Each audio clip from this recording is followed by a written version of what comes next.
Thank you, Brad. That's great. And next up, Joe Varga, an IU professor of labor studies.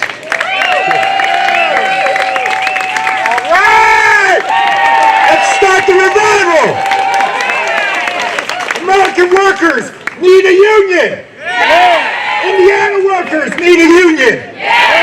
And Indiana University sure as hell needs a union. Because the only thing that these capitalist bastard fascists understand is right here. That's solidarity. And sometimes you put a velvet glove on it, and sometimes you gotta take the glove off and you gotta hit back. So solidarity! All right, I want to tell everybody I'm not playing favorites. I do like the Cincinnati Reds, but I like the Reds better. In the words of the Wobblies, if you ain't been called a Red, you ain't doing nothing. So don't worry about what they say about you. Don't worry about what they call you. Just keep fighting. And we are all, I want to remind everybody, we are all Ben Robinson. And if you don't know what happened to Ben Robinson, please look it up. Please educate yourself about it. We are all Ben. We are all immigrants right now. We are all trans people right now. We are under attack. And if we don't fight back, every time we don't fight back, they push more. Every time we don't resist, they push forward. So fight back and resist. Now, right now, this is the time. You ever wondered what you were going to do? This is the time, what you're going to do. All right.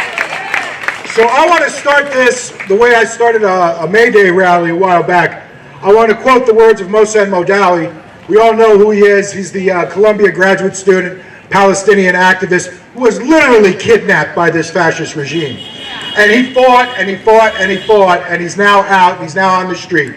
And his words were, when he was initially released from custody, "If we have faith in our beliefs and in justice, we have nothing to fear. Our fight is a fight for love, a fight for democracy, a fight for humanity. I am saying it clear and loud to President Trump and his cabinet, I am not afraid of you. We are not afraid! We are not afraid! We are not afraid!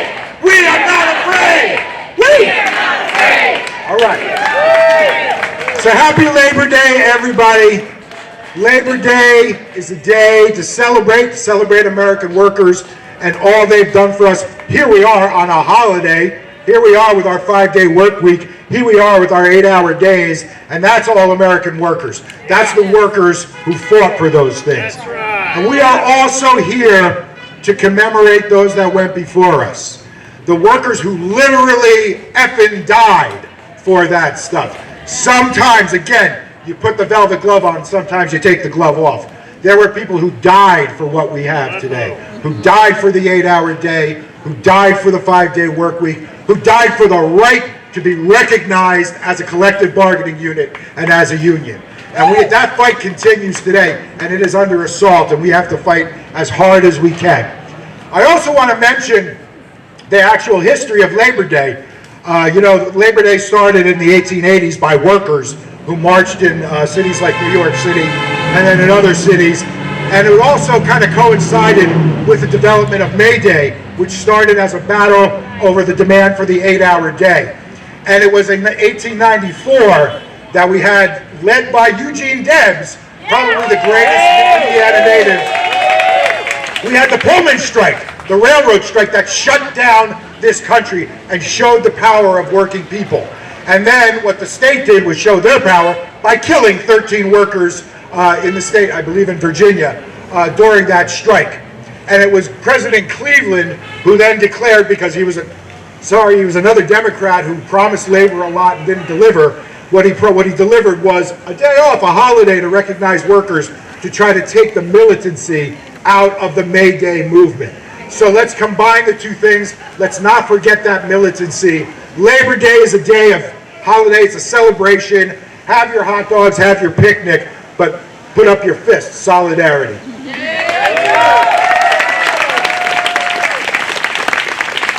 And the reason Cleveland declared Labor Day was not because he was a nice guy, but he was scared. He was afraid of the workers, and he was afraid of the workers' power. Let's make sure it's always like that. let's make sure those bastards are always scared of us. And we not be scared of them. All right.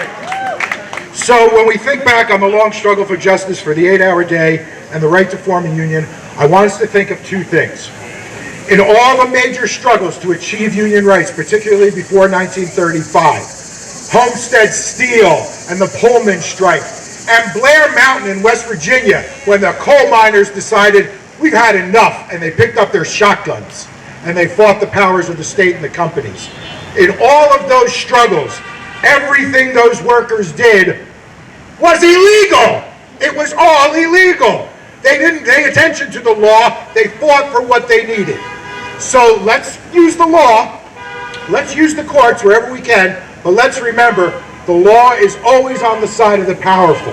And sometimes you gotta take the frickin' gloves off, okay? Sorry for my language, I know there's kids here. Sometimes you gotta take the gloves off, sometimes you gotta hit.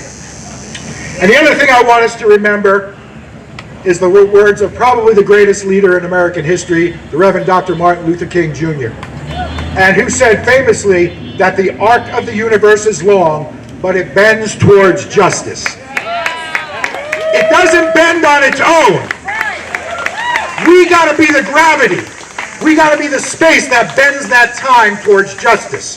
And we do that collectively, and we do that in solidarity with each other. It doesn't happen on its own. He made that line in his speech where he called on the refrain, "How long, not long." And it's one of the great speeches in American history, if you've never heard it.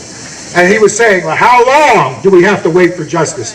And King's response was, not long. And time is, of course, relative. When we think about the Palestinians.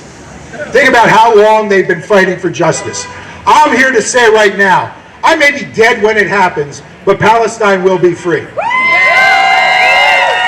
I may be dead when it happens, but Indiana University is going to have a union. And I may be dead when it happens, but we will have a system of justice for every worker.